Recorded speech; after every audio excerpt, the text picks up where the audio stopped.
이 시간 함께 사도신경으로 우리의 신앙을 고백하겠습니다.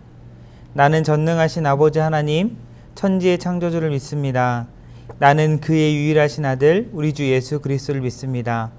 그는 성령으로 잉태되어 동정녀 마리아에게서 나시고 본디오 빌라도에게 고난을 받아 십자가에 못 박혀 죽으시고 장사된 지 사흘 만에 죽은 자 가운데서 다시 살아나셨으며 하늘에 오르시어 전능하신 아버지 하나님 우편에 앉아 계시다가 거기로부터 살아있는 자와 죽은 자를 심판하러 오십니다.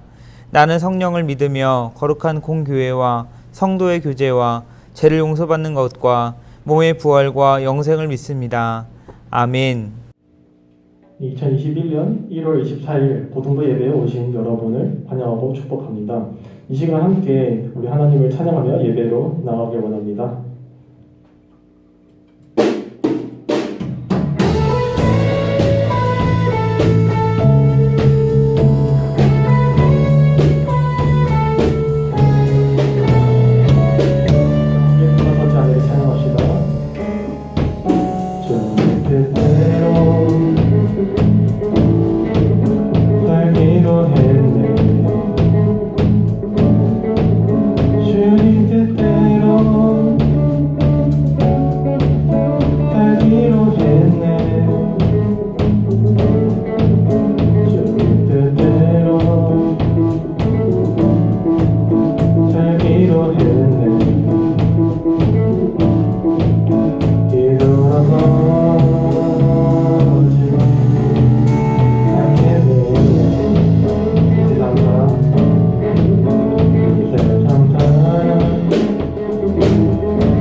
나의 모든 발걸음 주가 하시나니 날 인도하소서 내 모든 이대로 사랑하시네 연약한 그대로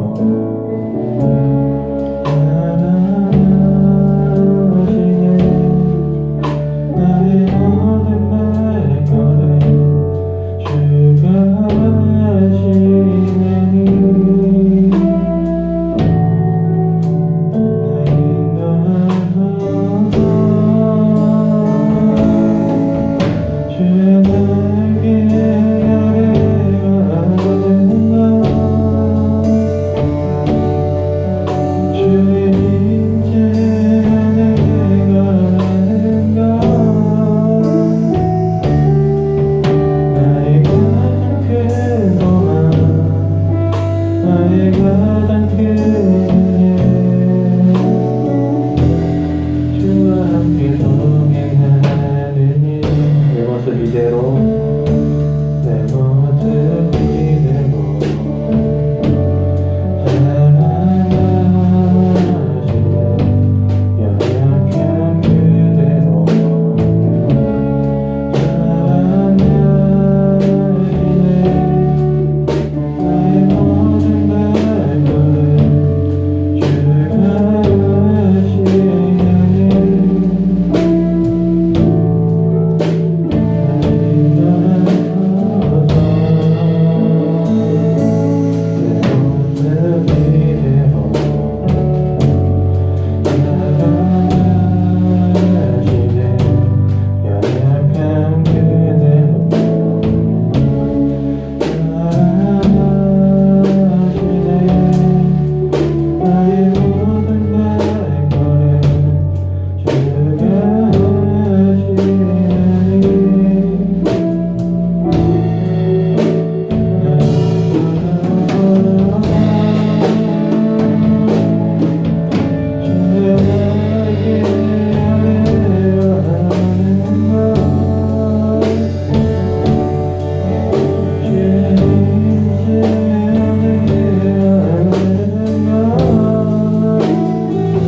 하나님 아버지, 이렇게 주의를 주심에 감사합니다.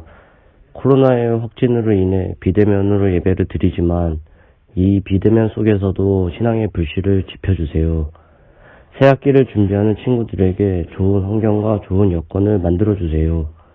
2011년에는 코로나의 위협으로부터 벗어나게 도와주세요. 예수님의 이름으로 기도드렸습니다.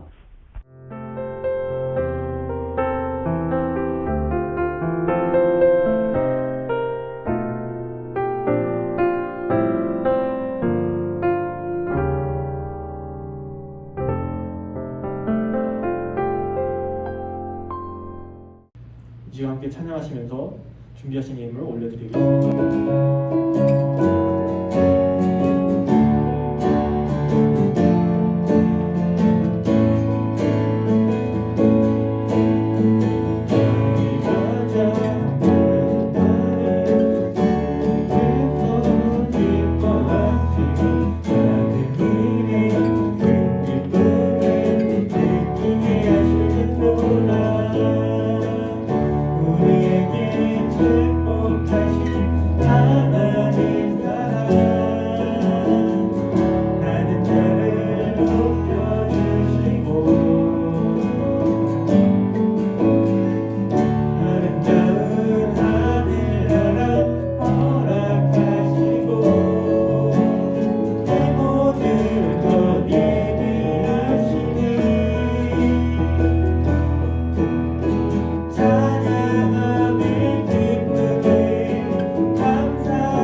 이 시간 드린 예물을 위해서 함께 먼저 기도합니다. 사랑의 주님 감사합니다. 귀하고 복된 주님의 날에 이렇게 하나님 앞에 나와서 하나님을 찬양하며 하나님을 예배할 수 있는 은혜 주심에 너무나도 감사합니다. 하나님, 우리를 예배자로 불러주셨사오니 하나님 이 시간 주님께 더욱 집중하여 또한 하나님의 말씀에 귀를 기울이며 나아갈 수 있는 이 시간 될 수 있도록 우리 이 시간 예배하는 각 사람의 마음을 주님께서 주장하여 주시옵소서. 하나님께서 찾으시는 그 예배자가 우리 이 화평고등부 예배자 되길 원합니다. 하나님, 우리 예배를 기뻐 받아주시고 이 예배를 통하여서 한량없는 하나님의 은혜와 사랑을 우리가 누리며 경험하는 시간 될 수 있도록 하나님 이 시간 복된 시간 될 수 있도록 하나님 주장하여 주시옵소서. 하나님, 또한 이 시간 하나님 앞에 나아갈 때에 귀한 예물 드린 손길 있습니다. 하나님, 주님께서 그 손길 가운데 은혜 주시고 또 지혜 주시고 하나님 이 땅 가운데서 살아갈 힘과 능력 허락하여 주시어서 날마다 이렇게 하나님 앞에 감사함으로 정말 하나님 앞에 예물을 드리며 나아가오니 삶 가운데 감사의 고백이 끊이지 않도록 풍성한 은혜와 사랑으로 하나님 붙들어 주시고 또 날마다 하나님께 주심에 감사하며 하나님을 기뻐 찬양하며 나아갈 수 있는 우리 화평고등부 될 수 있도록 주님께서 함께하여 주시옵소서. 하나님, 우리 고등부 주님께서 지켜주시길 원합니다. 여러 가지 사역 가운데 하나님께서 인도하여 주시고 더욱 이 사역을 통하여서 더 하나님의 영광을 올려드리며 하나님을 기쁘시게 하는 저희 화평고등부 될 수 있도록 하나님 함께하여 주시옵소서. 이 시간 하나님 말씀 듣기 원합니다. 말씀을 전하는 자나 듣는 자가 성령 안에서 하나 되게 하시고 오직 하나님께서 우리에게 하시고자 하는 그 말씀을 우리 마음판에 새기며 또 결단하며 말씀에 순종하며 살아갈 수 있는 우리 삶이 되어질 수 있도록 하나님 이 시간 주장하여 주시옵소서. 주님께 모든 영광 올려드리며 살아계신 예수님의 이름으로 기도하옵나이다. 아멘.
오늘 말씀 나누기에 앞서서 우리 중요한 소식들 먼저 전하고 하나님 말씀 나누도록 하겠습니다. 우리 예배 후에 우리 화평고등부 정기총회가 있습니다. 우리 임원 우리 선거가 있는데 우리 후보로 나온 우리 학생들 누가 나왔는지 잘 확인해보고 투표하는 시간을 가질 예정입니다. 함께 기도하는 마음으로 많은 참여해 주길 바라고, 우리 또 뽑히는 우리 선출되는 우리 임원이 생기면 우리 함께 기도해 주고, 또 우리 고등부가 잘 올 한 해 하나님의 뜻 가운데 잘 진행되어져 나갈 수 있도록 많은 협조 부탁합니다. 또 예배 후에 우리 이렇게 또 투표한 후에 반별 모임을 갖습니다. 반별 모임 줌으로 갖고 있는데 더 많은 친구들이, 우리 유튜브에 들어온 친구들 한 명도 빠짐없이 예배 후에 줌으로 접속해서 반별 모임 꼭 참여하기를 바랍니다.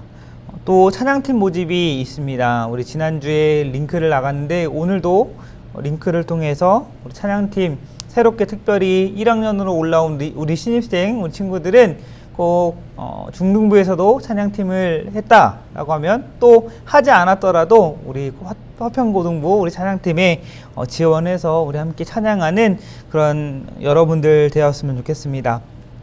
또 겨울 수련회가 우리 예고되어 있습니다. 우리 2월 5일, 6일 금요일, 토요일 이틀에 걸쳐서 우리 함께 모이지는 못하고 우리 각자 있는 곳에서 온라인으로 진행할 예정입니다.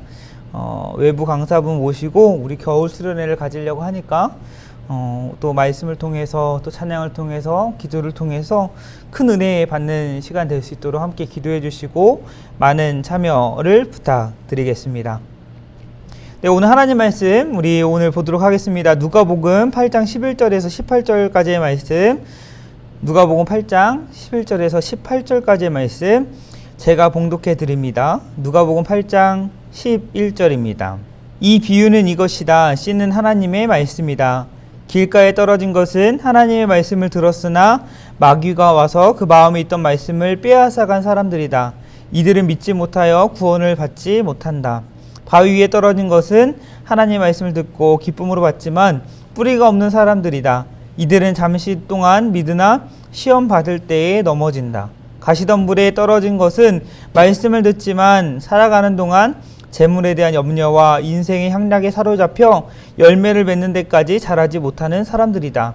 좋은 땅에 떨어진 것은 정직하고 선한 마음으로 하나님의 말씀을 듣고 그 말씀을 굳게 지켜서 좋은 열매를 맺는 사람들이다. 그 누구도 등불을 켜서 그것을 그릇으로 덮어두거나 침대 밑에 두지 않는다. 등불은 등잔 위에 놓아 들어오는 사람들이 그 빛을 보게 한다. 감추어진 것 중에 드러나지 않을 것이 없고 비밀 가운데 밝히 알려지지 않을 것이 없다. 그러므로 너희가 듣는 것을 조심하여라. 가진 사람은 더 많이 받을 것이고 가지지 못한 사람은 가졌다고 생각하는 것마저 빼앗길 것이다. 아멘. 말씀에 반응하라 라는 제목으로 오늘 하나님의 말씀을 전하겠습니다. 여러분 중 혹시 농사를 지어본 적이 있거나 아니면 농사가 아니더라도 화분에, 작은 화분에 씨를 혹시 심어서 키워본 적이 있는 친구들이 있습니까? 목사님은 처음부터 농사를 지은 적은 없었는데 예전에 어릴 적에 교회 옆에 고추밭이 있었어요. 교회 권사님이 고추밭을 하셔서 고추밭이 있어서 고추를 수확해 본 적은 있는데 처음부터 끝까지 농사를 지어 본 적은 없는 것 같아요. 또 생각해 보니까 또 화분에 씨를 심어 본 적도 있긴 있더라고요. 심어 본 적은 있는데 언제 심어봤냐, 초등학교 때 여름방학 숙제로 씨를 한번 화분에 심어봐라 해가지고 심었던 기억이 있습니다. 그게 숙제였기 때문에 그냥 심어봤지, 사실 그냥 과제를 내는데 의의가 있었기 때문에 그것이 잘 자랐었는가 사실 기억이 나지는 않습니다. 지금 예배하고 있는 여러분들 어떻습니까? 농사를 지어본 친구들도 간혹 있더라고요. 또 이렇게 화분에 잘 예쁘게 심어서 또 씨를 심어서 자라는 것을 또 해본 적도 있는 친구들도 있겠지만 아마 대다수의 친구들은 농사를 지어본 적도 없고 씨를 심어본 적도 없는 그런 친구들도 있을 겁니다. 그런데 우리가 농사를 짓지 않아도 뭐 작은 화분에 이렇게 씨를 심어서 키워보지 않아도 일반적으로 우리는 알고 있어요. 무엇을 알고 있습니까? 생명력이 있는 씨를 흙에 심으면 시간이 흐르면 어느 순간 뭐 조그만 새싹이 자라고 그리고 좀 더 시간이 지나서 때가 되면 열매를 맺게 된다라는 그 사실 모두가 다 잘 알고 있을 겁니다. 그것이 자연의 순리이죠. 오늘 말씀을 보면 이 원리를 가지고 예수님은 비유를 통해서 말씀을 하십니다. 복음서에 보면 예수님의 생애가 나옵니다. 말씀을 통해 예수님께서 이 땅에 오셔서 공생의 기간 특별히 어떠한 사역을 하셨는지 정말 여러 가지 사역을 하신 것을 알 수가 있습니다. 예수님은 하나님이세요. 그러시기 때문에 어떠합니까? 말씀만 하시면 놀라운 일들이 일어나죠. 예수님께서 말씀만 하시면 귀신 들린 자에게 있던 귀신들이 떠나가고 병든 자가 깨끗하게 치료받고 죽은 자가 살아나는 이러한 놀라운 이적과 기적을 베푸시는 것들을 말씀을 통해 보게 됩니다. 예수님께서 왜 이렇게 이적과 기적을 사람들에게 보여주셨을까? 바로 하나님 나라의 놀라운 비밀을 알려주시고자 하신 것이죠. 예수님은 예수님의 사역 가운데 이렇게 가르치시고 전파하시고 치유하시는 이 사역을 통해서 감추어진 하나님 나라의 비밀을 보여주십니다. 이것이 예수님께서 이 땅 가운데 오신 목적인 것이죠. 우리를 구원하시기 위해 오신 것인데 그것이 바로 하나님 나라의 비밀을 보여주시는 것과 같은 것이죠.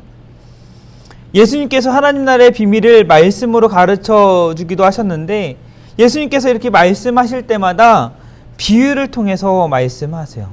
비유가 무엇입니까? 어떤 것을 빗대어 표현하는 것. 이것이 바로 비유잖아요. 우리도 살아가면서 이야기할 때 비유를 많이 사용합니다. 뭐 예를 들어서 뭐뭐한 것처럼 이렇게 비유를 많이 하죠. 왜 비유를 사용합니까? 왜 다른 것에 빗대어 이렇게 표현을 합니까? 쉽게 그리고 잘 이해할 수 있게 하기 위해서 비유로 이야기를 하는 것이죠. 예수님께서 이렇게 감추어진 하나님 나라의 비밀들을 바로 보여주시기 위해서 비유를 통해 말씀하십니다. 예수님의 이러한 하나님의 나라의 비밀들을 알려주시지 않는다면 우리는 알 수가 없어요. 무한한 하나님 나라를 유한한 인간이 어떻게 이해할 수 있겠습니까? 쉽게 이해할 수 없어요. 하나님의 뜻과 계획을 우리가 가진 지식으로, 우리 어떤 이성으로는 다 이해할 수가 없는 것이죠. 그렇기 때문에 예수님께서는 비유를 통해서 말씀하세요. 예수님께서 말씀하시는 것을 통해서만이 하나님 나라의 비밀을 이해할 수 있는 것이죠. 오늘 본문 말씀을 보면 예수님은 하나님 나라의 비밀을 비유를 통해서 말씀하십니다. 우리 오늘 11절부터 목사님이 읽어주었지만 우리 본문 앞인 4절부터 봐야 됩니다. 4절부터 보면 예수님은 어떤 비유를 하십니까? 4가지 땅에 떨어진 씨 비유를 말씀하십니다. 비유의 내용은 이러합니다. 한 농부가 밭에 씨를 뿌려요. 씨를 뿌리는데 4가지 종류의 땅에 떨어지게 된 것입니다. 씨를 뿌리는데 어떤 씨는 길가에 떨어집니다. 시골을 가본 친구들은 아마 본 친구들도 있을 텐데 논밭을 보면 이렇게 그 사이를 지나다닐 수 있는 길이 있어요. 농부가 씨를 뿌렸는데 바로 거기에 떨어진 겁니다. 또 어떤 씨는 돌이 많은 쪽에 떨어진 거예요. 당시에는 뭐 기계가 있는 것도 아니고 무슨 농사 기법이 좋은 것도 아니고 하니까 돌을 걸러낸다고 해도 잘 걸러지지가 않는 거예요. 특별히 돌이 많이 있는 곳이 있었던 것이죠. 돌무더기가 있는 곳에 씨가 떨어진 겁니다. 또 어떤 씨는 가시덤불이 있는 곳에 떨어집니다. 지금도 밭에 가보면 다른 사람들의 소유의 그 밭과 나의 소유의 밭을 구분하기 위해서 그 본인 소유의 밭의 경계를 표시를 합니다. 이처럼 당시에 밭의 경계를 표시하기 위해서 또 그 짐승들이 농작물들을 망가뜨려 놓지 않게 하기 위해서 짐승들을 막기 위해서 주변에 가시덤불을 놨던 것으로 보여요. 그런데 거기에 씨가 떨어진 거죠. 또 어떤 씨는 농부가 밭을 잘 갈아놓은 뿌리려고 했던 곳에 잘 떨어집니다. 그렇게 4종류의 땅에 뿌려진 씨들의 결과는 어떠할까요? 모든 씨들이 잘 자라서 모든 씨들이 다 열매를 맺으면 좋겠지만 그렇지가 않는 것이죠. 먼저 앞서서 이야기한 길가에 떨어진 씨는 어떻게 됩니까? 5절 말씀을 보면 그 길가에 떨어진 씨들은 사람의 발에 밟히기도 했고 또 하늘의 새들이 와서 그 길가에 떨어진 씨를 먹어버립니다. 새가 씨를 먹어버렸으니까 어떻게 할까요? 열매를 맺힐 리가 없는 것이죠. 또 돌무더기의 바위 위에 떨어진 씨는 어떻습니까? 그 바위 위에 흙먼지가 쌓여 있었는지 씨가 조금씩 뿌리를 내리는 것 조금씩 자라는 것 같다가 어떻게 됩니까? 물이 없어서 시들어 죽었다라고 이렇게 말씀하세요. 여러분 혹시 여름철에 길가에 가다가 정말 햇빛이 쨍쨍 찌는 날에 돌을 한번 만져본 적이 있나요? 어떨까요? 만져보지 않더라도 정말 그 햇볕이 내리쬐는 곳에 있는 그 돌을 만졌을 때 어떠합니까? 만질 수 있을까요? 뜨거워서 만지지 못하죠. 여름철에 이렇게 길가에 있는 돌을 만지게 되면 화상을 입습니다. 특히나 팔레스타인 지역은 매우 햇살이 뜨거운 지역이었기 때문에 돌이 매우 뜨겁게 달가오른 상태이기 때문에 물기가 전혀 있을 수가 없죠. 결국 바위 위에 뿌려진 씨도 뜨거워서 타버리게 됩니다. 결국 바위 위에 떨어진 씨 역시도 열매를 맺지 못합니다. 가시덤불에 떨어진 씨는 어떠합니까? 자라다가 옆에서 이미 가시덤불이 있기 때문에 그 가시덤불 가운데 막혀서 자라다가 말아버리는 것이죠. 가시덤불에 떨어진 씨들도 역시 열매를 맺지 못합니다. 마지막으로 제대로 잘 떨어져서 좋은 땅에 떨어진 씨는 어떠합니까? 누가복음 8장 8절에 어떠합니까? 떨어져 자라나서 100배의 열매를 맺었다라고 말씀하십니다. 좋은 땅에 떨어진 씨들은 떨어져서 잘 자라서 열매를 맺는데 몇 배의 열매를 맺습니까? 100배의 열매를 맺었다라고 예수님은 비유로 말씀하세요. 그리고 예수님 덧붙여서 들을 귀 있는 자는 들어라 라고 말씀하십니다. 이렇게 네 가지 땅의 종류에 떨어진 씨 비유를 봤는데 예수님께서 분명 하나님 나라의 비밀을 말씀하시기 위해서 이 비유를 말씀하실 것일 텐데 과연 이 비유가 하나님 나라와 어떤 연관성이 있을까요? 그 자리에 있어서 예수님의 비유를 들었던 이 제자들도 그 비유를 들었을 때는 잘 이해하지 못합니다. 그래서 제자들이 예수님께 물어요. 이 비유의 뜻이 무엇입니까? 예수님께서 말씀하신 비유에 대해서 다시 자세하게 설명을 해주시죠.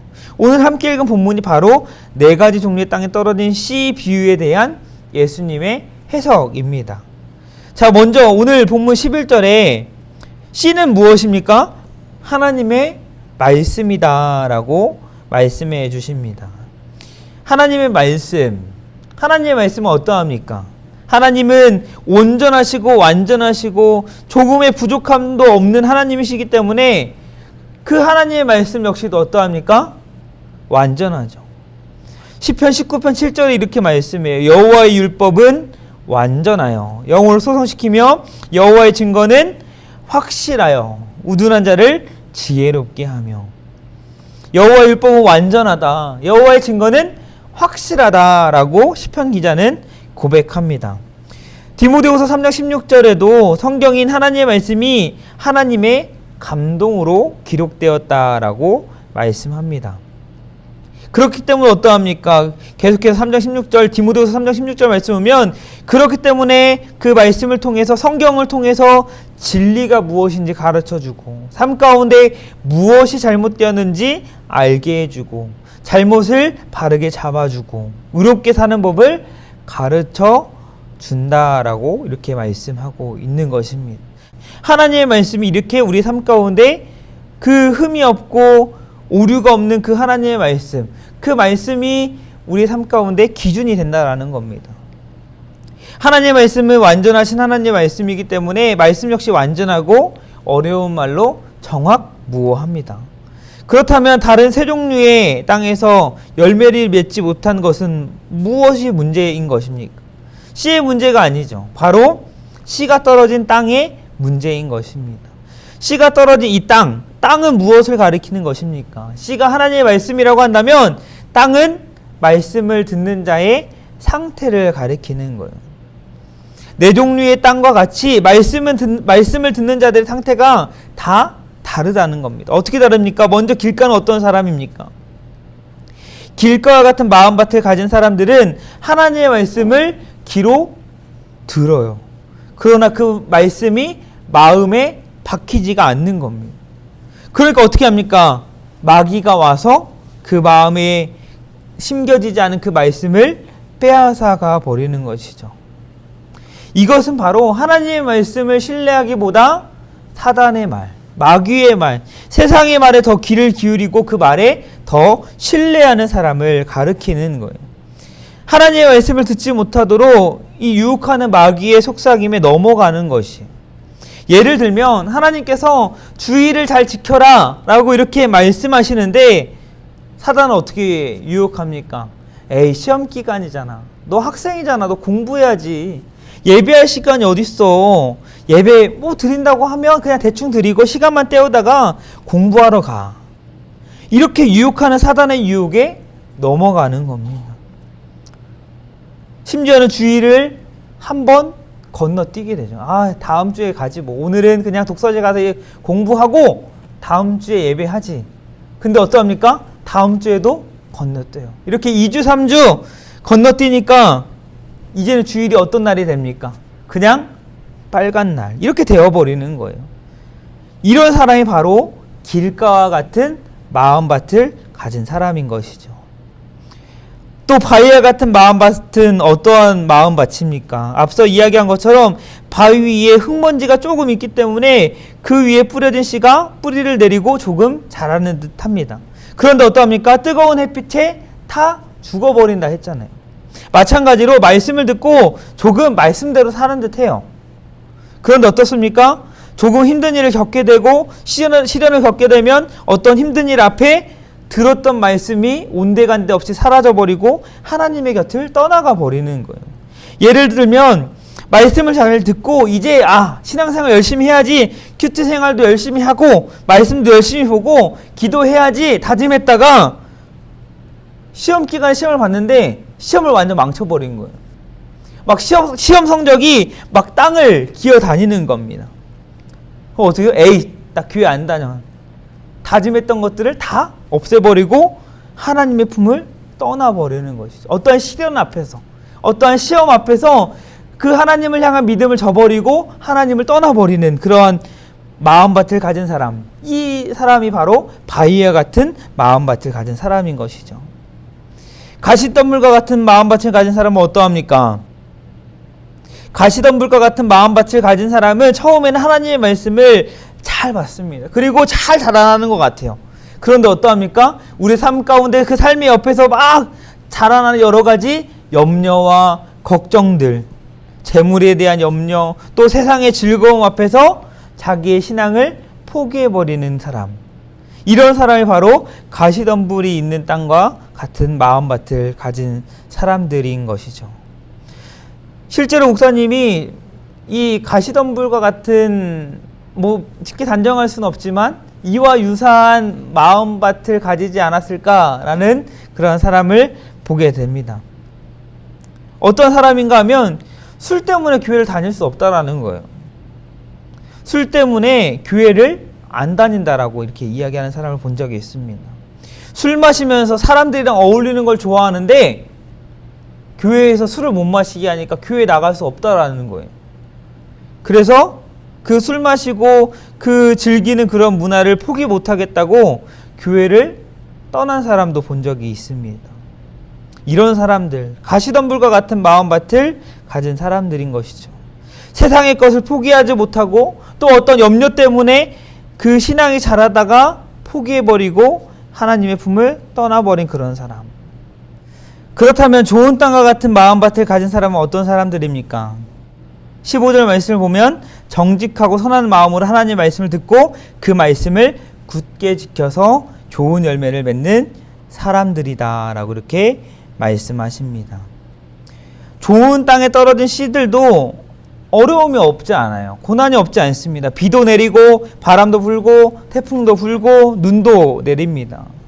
그러나 그런 어려운 상황 속에서 끝까지 인내함으로 결실하게 되는 것이죠. 하나님의 말씀을 아멘으로 받고 그 말씀을 마음판에 새기며 그 말씀대로 순종하는 사람, 그런 사람이 바로 좋은 땅과 같은 마음밭을 가진 사람이죠. 여러분은 어떤 마음밭입니까? 길가밭입니까? 바위밭입니까? 가시떨기밭입니까? 아니면 좋은 땅입니까? 하나님의 말씀을 통해 하나님 나라의 비밀을 아는 것은 너무나 중요합니다. 왜 중요합니까?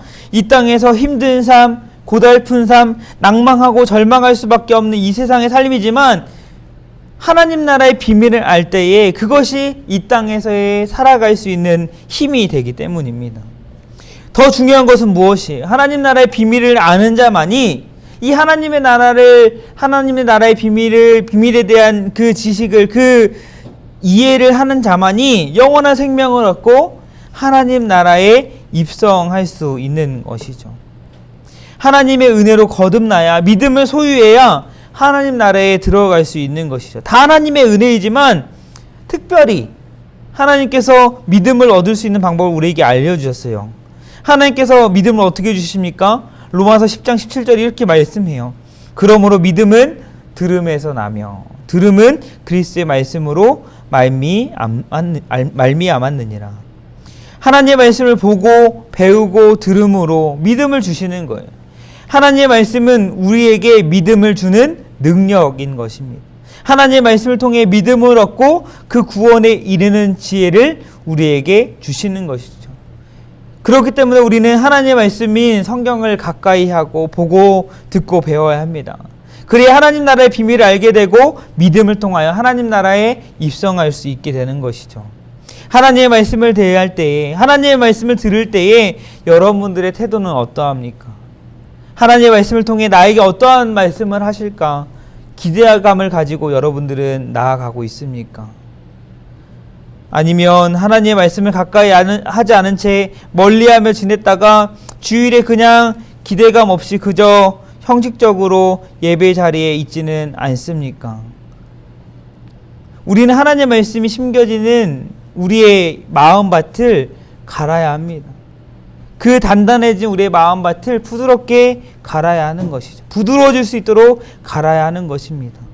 좋은 땅이 되어서 많은 열매를 맺을 수 있도록 우리의 마음밭이 좋은 땅이 될 수 있도록 우리는 늘 우리의 마음을 점검해야 하는 것입니다. 예수님께서 이 땅에 사역하실 때 종교 지도자들의 모습은 어떠했습니까? 그들은 그들이 가진 생각과 편견으로 하나님의 말씀을 제대로 듣지 않았어요. 하나님의 말씀을 들으려고 관심을 갖지도 않았고 그저 자기들이 생각한 대로 그것이 답이라 생각하며 살았습니다.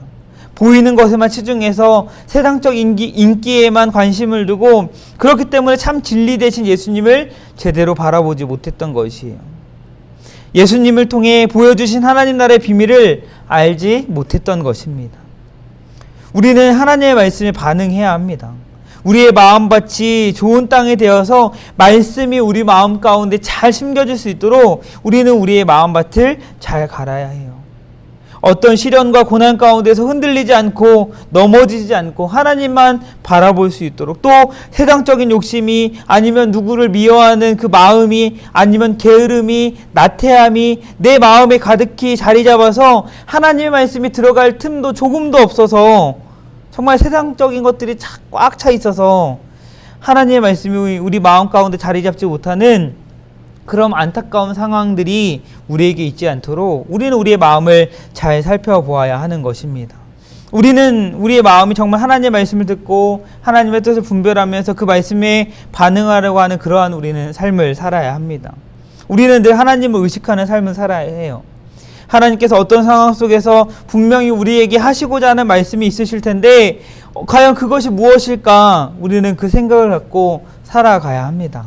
나에게 하나님께서 원하시는 것이 무엇인가? 나에게 하시고자 하시는 말씀이 과연 무엇인가? 삶 가운데 계속해서 이렇게 하나님과 친밀한 관계를 유지하면서 하나님의 말씀에 귀를 기울이는 삶을 살아야 하는 것이죠. 이것이 바로 영적으로 민감한 삶인 것입니다.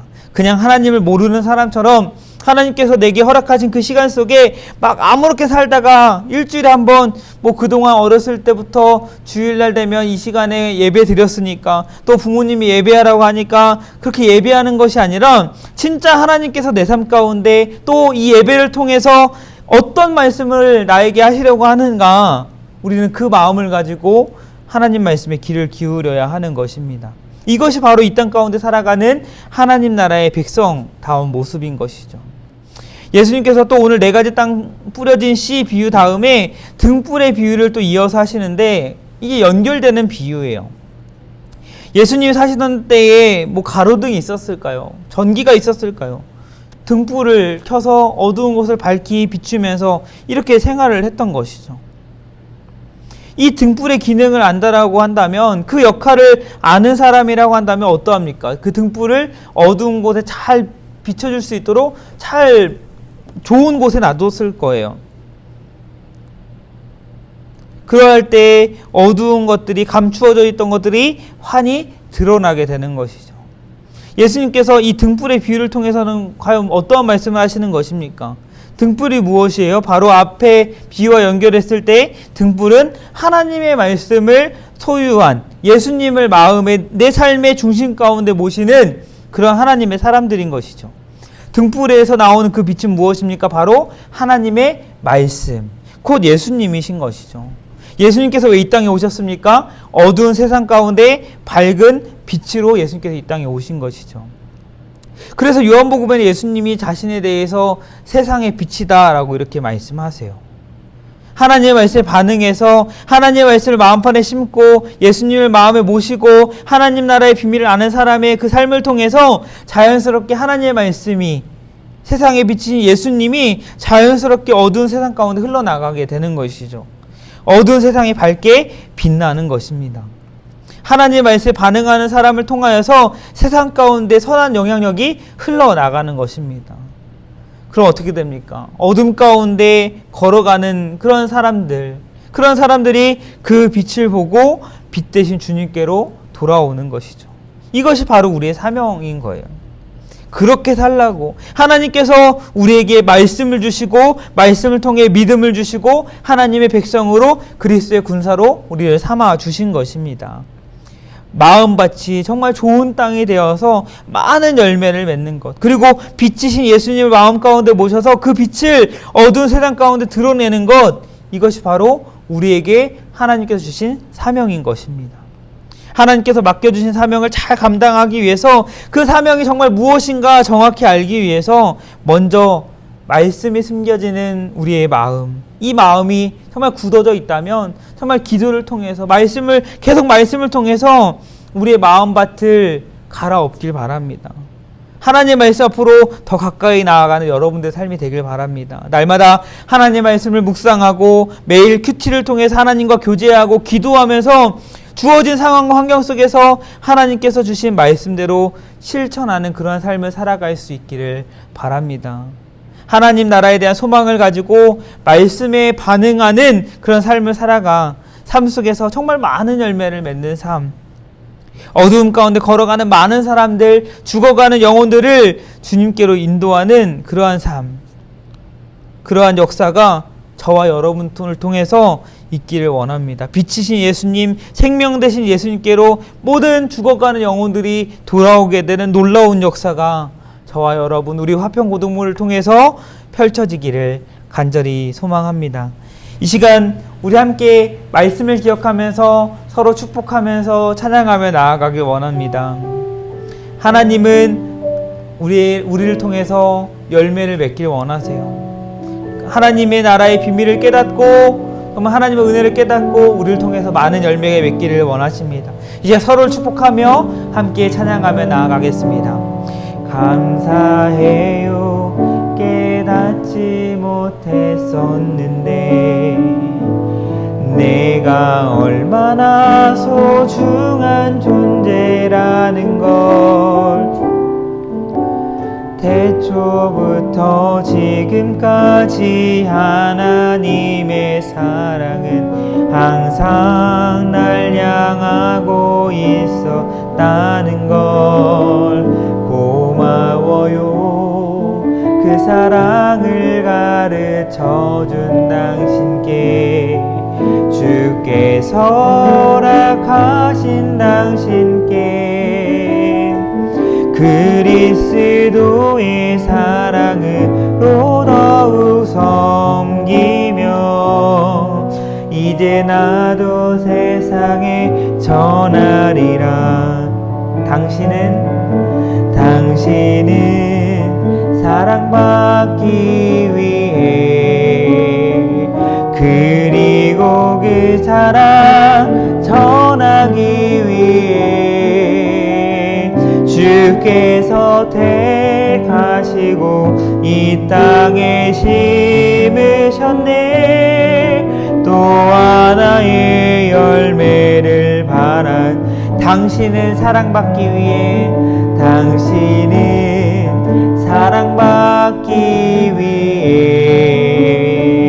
그리고 그 사랑 전하기 위해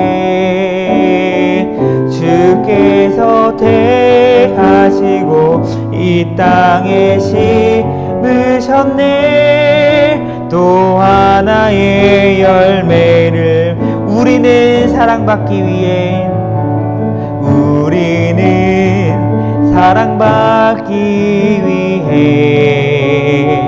그리고 그 사랑 전하기 위해 주께서 택하시고 이 땅에 심으셨네. 또 하나의 열매를 바라시며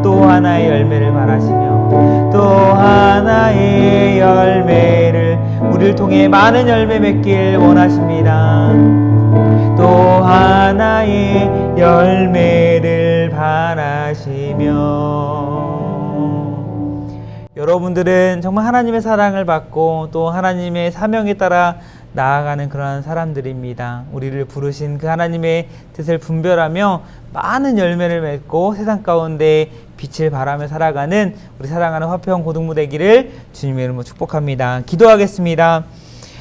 참 좋으신 하나님 감사합니다. 우리를 하나님의 자녀로 또 거룩한 백성으로 그리스도의 군사로 우리를 삼아주심에 감사합니다. 하나님, 우리가 이 땅 가운데 살아갈 때에 그냥 세상 사람들과 동일한 그런 세상 것에 매이며 또한 그런 것들을 바라보며 살아가는 인생이 아니라 정말 우리의 주인 되시고 우리의 왕 되신 우리 하나님의 말씀에 또 귀를 기울이며 또 그 명령에 순종하며 나아가는 우리의 삶이 되길 원합니다. 하나님, 우리의 마음밭이 정말 좋은 땅이 되어서 하나님의 말씀이 우리의 마음밭에 잘 심겨짐으로 우리의 삶 가운데 많은 열매 맺는 그러한 삶을 살아가길 원합니다. 또 우리가 세상 가운데 이 어두운 세상 가운데 우리 빛이신 예수님을 우리의 삶을 통해서 드러내므로 어두움 가운데 죽어가는 많은 영혼들이 주님께로 돌아오는 역사가 우리 화평교회 고등부를 통해서 이루어질 수 있기를 간절히 소망합니다. 하나님, 우리를 주장하여 주시고 하나님께서 그 부르신 그 소명에 따라 사명에 따라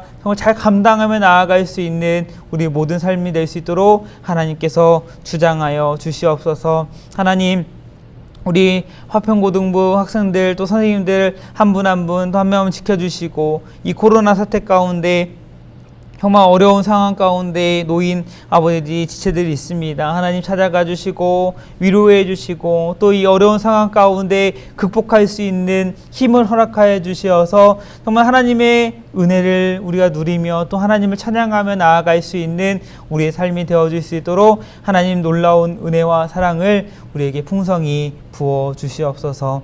하나님, 또 예배 후에 우리 이 올 한 해 고등부를 이끌어 나갈 임원을 선출하고자 합니다. 하나님의 뜻 가운데 잘 진행되게 하시고 정말 하나님께서 원하시는 임원이 세워져서 고등부가 더욱 하나님께서 보시기에 아름다운 공동체로 세워져 나아가는데 부족함이 없도록 하나님 이 시간을 또한 주장하여 주시옵소서. 또한 반별 모임 있습니다. 반별 모임을 통하여서 더욱 반이 주님 안에서 하나 되게 하시고 또 교제함을 통해서 마음의 위로를 얻고 서로 주님 안에서 승리하며 나아가는 그런 공동체 될 수 있도록 하나님 그런 공동체가 세워지는 시간 될 수 있도록 하나님 주님 주장하여 주시옵소서.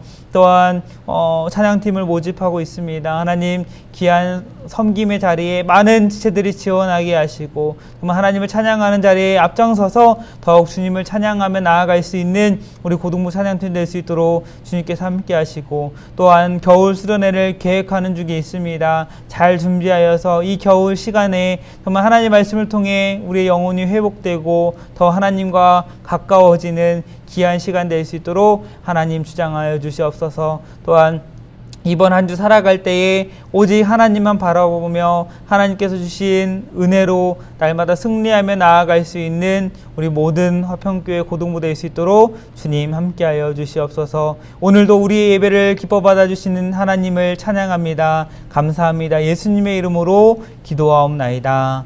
아멘. 이제는 우리의 유일한 소망 되신 예수 그리스도의 은혜와 하나님의 한량없는 사랑과 성령님의 내재교통, 역사, 인도, 보호하심이 오늘 말씀을 통하여서 우리의 마음밭을 정말 좋은 땅으로 기경하여 또 하나님 앞에 의지함으로 나아가 하나님의 말씀을 마음판에 새기며 또 하나님의 말씀에 순종하며 나아가기를 결단하는 이 시간 함께 모인 모든 예배자들 위에와 또한 이 시간에도 정말 고난과 어려움 속에서 끝까지 믿음으로 붙들며 나아가는 우리 모든 믿음의 지체들 머리 위에와 주님의 몸된 화평교회 고등부 위에 이제로부터 영원토록 함께 있을지어다. 아멘.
안녕하세요. 저는 이번 고등부 회장 후보 남희선입니다.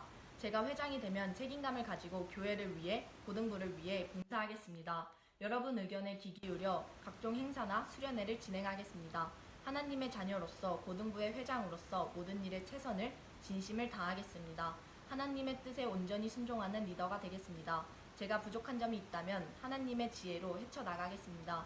교회를 위해, 많은 사람들을 위해, 고등부를 위해 항상 기도하겠습니다. 감사합니다. 안녕하세요. 여러분의 추천으로 고등부 임원 선거에 나온 심하영입니다. 제가 임원이 된다면 저의 목표는 하나님과 가까워지는 고등부를 만드는 것입니다. 뿐만 아니라 저희 고등부 학생들 서로가 서로의 이름과 얼굴을 다 알게 될 수 있도록 최선을 다하겠습니다. 여러분 모두가 고등부에 오는 것이 낯설지 않도록 노력하는 임원이 되겠습니다. 감사합니다.